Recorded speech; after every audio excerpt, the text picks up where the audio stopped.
It's Christmas time. This small business is in danger. There's lots of awkward heterosexuality, and I'm here to review them. Welcome to another 12 days of Christmas movie reviews, and today I'll be reviewing Holiday in Handcuffs, starring Joan Hart and Mario Lopez.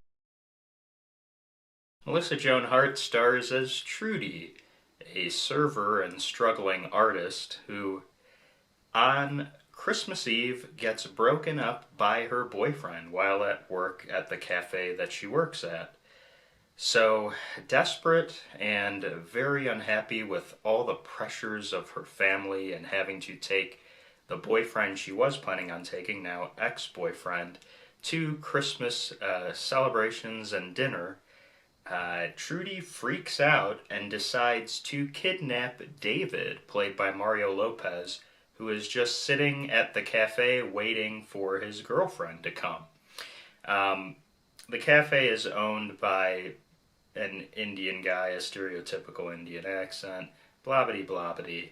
Anyway, he has some old gun from the colonialism era.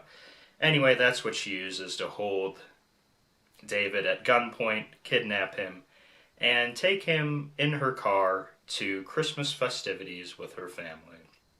So, over the course of that, she convinces her family that, Nick, which is her ex-boyfriend's name, likes to act like he's David and been kidnapped, and it's a funny thing, and so the family falls for that.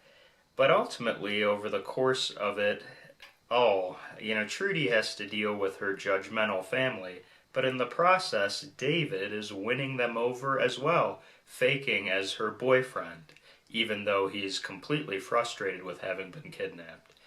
Yet, over the course of it, are Trudy and David actually starting to fall for each other? And are we learning more about Trudy's family? Maybe they're all not so perfect as it would seem. So, would you cuff yourself to Holiday in Handcuffs for your viewing pleasure this holiday season? Well, that depends. If you're looking for story, this one is very stupid. And so the movie was made actually in 2007, so a bit aged, and it shows in its 2007-ish nature. The description for the film says that Trudy has a mental breakdown, which is not an appropriate way to describe what happened here. So its commentary on mental health is not great, let alone then that it proceeds into a kidnapping, and all of a sudden a felony is meant to be amusing and cheesy and playful. It's weird. It's a weird setup for the whole progression of the movie.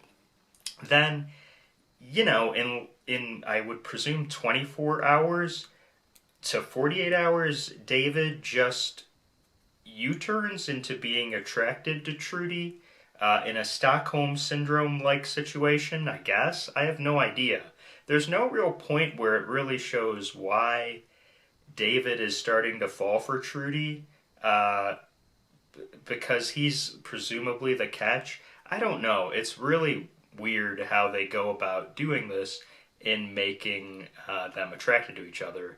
Then they go for kind of the bottom of the barrel stuff in a certain way, in saying that the family is not as perfect as they seem, the parents aren't having sex that often, the brother is gay, the sister is going to drop out of law school.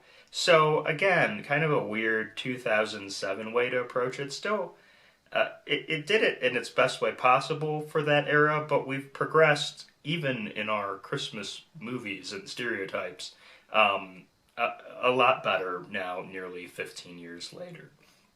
Anyway, what is great about the movie, I would say, is first of all, you'd want to watch it if you're into the nostalgia of it, of course. Joan Hart, Mario Lopez. So if you love them from when you were a kid, you'll probably just enjoy that, seeing them together at this period of time in their life where they weren't doing tons of reboots. Now they are, but still, they've profited heavily just purely off nostalgia. In fact, they made another Christmas movie together for Lifetime 10 years later, where they're both rival toy store owners, of course. And then the cast is actually quite good. Timothy Bottoms plays the father. You may remember him from The Paper Chase. And Markie Post, who sadly passed away this year from Night Court, she is the mother in the movie. So it is actually a really great cast to see in the movie. But nevertheless, when it comes down to it, on a scale of a partridge in a pear tree to 12 drummers drumming, I give Holiday in Handcuffs 4 calling birds. Well, join me next time. I know what I'll be reviewing. I'll be in the same clothes. I actually watched 2 of these movies in one day. But join me for the next episode. I'll be reviewing Married by Christmas.